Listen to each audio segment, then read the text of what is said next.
Welcome to the after sermon where we get to sit down with our communicator from the weekend and discuss the sermon in more detail. Eric Parks, you were the communicator. Me? That's you. Hello. Okay. Hi. Thanks for popping up here and chatting about this. Appreciate it. Can't wait. All right. So you know the drill. We've done Yep. this enough times. Totally. What drew you to this story for part 3 of our Encounter series? It was accident. Oh. For kind of That's real. great. I was That's just great. like when you're writing a sermon, you're researching and thinking about, and this series is Encounter, and I was thinking about, what's a compelling encounter? And literally was just reading. Truthfully, I had listened to a message through the Gospel of John, so I'm real fascinated with, spoiler alert, doing a big series next year through the Gospel of John. Ooh, okay. It'd be cool to do 13 weeks or more through John to You Easter. heard it here first, everyone. But I ran across the story in John chapter 9, and so I was just sort of looking at it, and then, like, as sometimes it does, I had like this epiphany, lightning strike of what was happening in the connection between John chapter 8 and John chapter 9, that they're not two separate stories. It's not two separate things. It's like, it is continuation of what happened in the temple.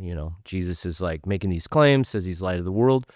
They want to kill him because he said lots of other things that really like fired him up, all the religious leaders. And so he walks out and goes, okay, well, then I'll just show you. I'm just going to show you.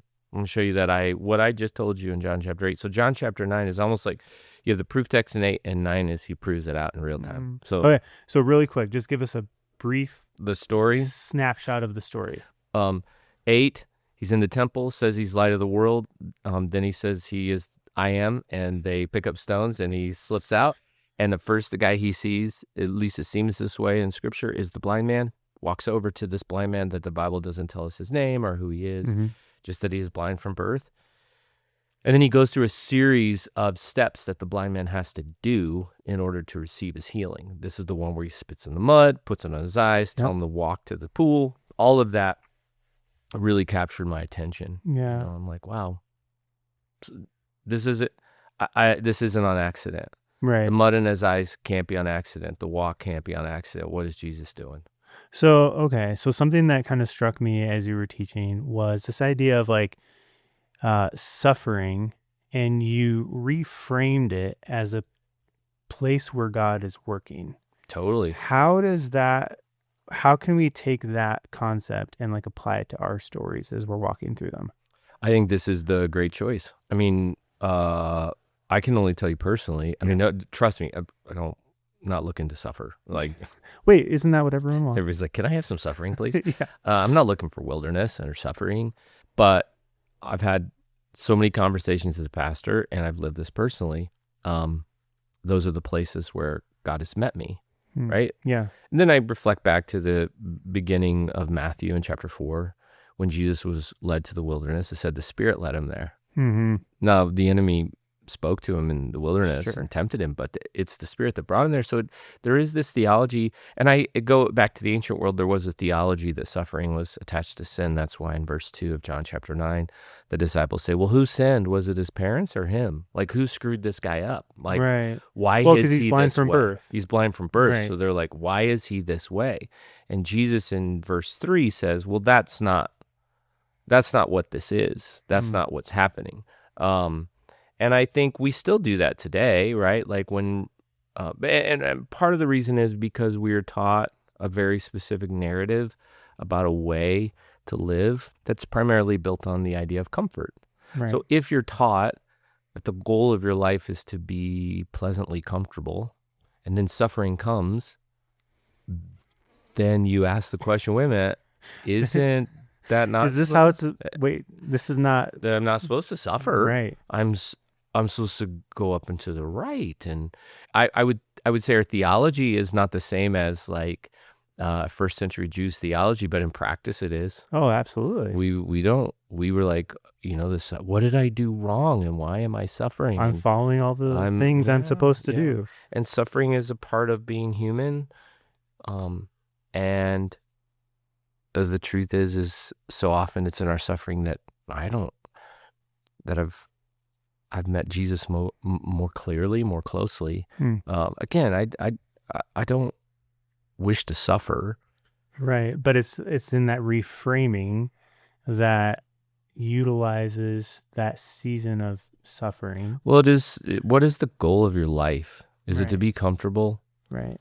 Well, if that's the goal, then yes, you're going to be really disappointed with suffering. If it's not the goal of your life, if there's something broader at play, then you see suffering as part of this. Sure. God uses all these things. He doesn't waste anything. So I thought that was really interesting. No, that's awesome. Okay, so another part of being human, as we're talking about, is our brains. You brought in some brain science. And I am not a brain scientist nor a Nope. surgeon. Nope. Nope. I just repeat the things that I've heard. Okay.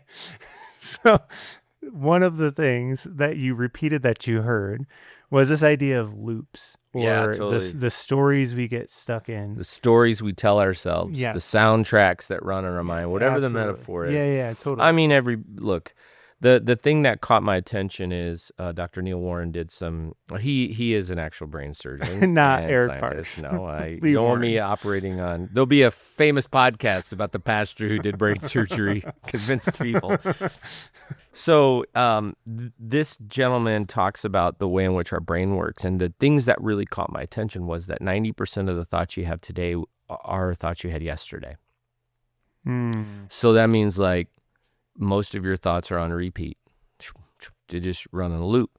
And of those thoughts, 80% are negative, and 4 out of 5 are not true. So we're lying to ourselves. So that's the thing that my brain went. Yeah. So that voice in my head that I trust more than any other voice that says, when you do this thing to me, that must be the reason you did that to me. Right. And I convinced myself, think about how many relationships are ruined. Well, in the because the compounding voice- effect Oh my of God. day after day, if 90% carryover is true. And we don't do so that loop, it Yeah. plays, right? It runs. And that loop is a pretty telling loop, because it tells you what you can and can't do, what you're able to do, what you're not able to do. And it has devastating effects, because what I've noticed as a pastor is that there are people who have a healing or have been forgiven, but they live in brokenness. Right. Because healing and wholeness are not the same thing, right? Sure. And so the text was so interesting to me, because, I did wonder, I'm like, why would Jesus set this man first on a new course? And I'm like, I don't know, maybe to tell him a new story, a new loop. Because if you think about it, first century, sitting on a mat, he believed he was cursed, like everybody else thought he was cursed. That's all. context. That's his only Yeah. context. He believed he couldn't do anything other but sit on the mat, because that's what he would. There was no jobs. It's like there's no programs for him. Right. And so when Jesus says, "Okay, get up and walk a mile to this pool with mud stuck on your face," the ultimate response is, "Yeah, no." Like what? Well, how? I can't. I'm blind. He may not know that it's mud that's on his eyes, but he can feel he's done something to him. Yeah. Is this a joke? Like, Right. what is he doing? And I actually I wonder if Jesus was doing him some sort of beautiful favor towards wholeness, that he started with the loop instead of getting the healing first. The loop was the first thing. He addressed the thinking first. He said, here's what I want you to go. That's so interesting. Go. And then he walked it out. And as part of the walk, Jesus did the healing. There's no doubt. The Right. dude didn't heal himself. No. But if he bails halfway through the walk, Oh my gosh. doesn't Just get the imagine that internal dialogue between where Jesus puts the mud on his Well, eyes I mean, in the pool. I say this half joking, but what if he just says, I think I'm going to go get a sandwich? Yeah. I mean, for it's like, this is ludicrous. Yeah. He had no theology for healing. Right. So it's like the amount of trust the man had to walk through is fascinating. But it got me thinking about this. I think too often we trust this voice in our brain that sounds like us, that's running on repeat, and it runs everything. And this is why the phrase that if Jesus was right about all these things, Yeah. then we must rearrange. That means like new loops. Like if what played through my mind more often were the words of Jesus, the parables that he told, the things that he thought, how he thinks of me, if I've structured and modeled my life on these things, Yeah. what would happen? Well, I suspect I would live more in wholeness. More wholeness would be available to me. And there's a whole bunch, like go listen to the message because we talk a little bit about trauma and trauma response. And, again, I would point you to go look up Dr. Warren. He's done a lot of podcasts and he's absolutely brilliant. And he speaks to these things that I think whether or not you've had trauma in your life, we all have loops. Yeah, I think that's the important part is like, and I love how your message was able to kind of encapsulate both worlds of like, yes, people have had significant trauma responses in life, but that this concept isn't just for that. It speaks to that, but it's not just for that. It's for the loops in life that we're stuck in. It's the loop, man, whatever loop we're in. In fact, some of the people who, there's some hardcore loops being taught to us. And I think you and I had this conversation. If not, might have been me and Pastor Doug. I'm like, the truth is, man, and I'm not trying to I'm not the convictor of sin, so I'm not trying to convict anybody. But you are a brain surgeon. But I am a brain surgeon. And if you put a phone next to your Bible, the question you have to ask yourself, who's getting more time right now? Yeah. And if time really does win, then who are you being discipled by? Sure. Who's the thoughts running through your head? Some guy, some dude that posts on Instagram, something on a social media feed. And I'm like, fine, if you want to do those things, just be aware, the loops are also being reinforced. Whatever we give attention to will reinforce. Whatever we deny attention to will disintegrate. All right, so here's the deal. We're out of time, but you've probably got a little bit more to spare. So head over to YouTube, check out the message that this whole conversation was based on.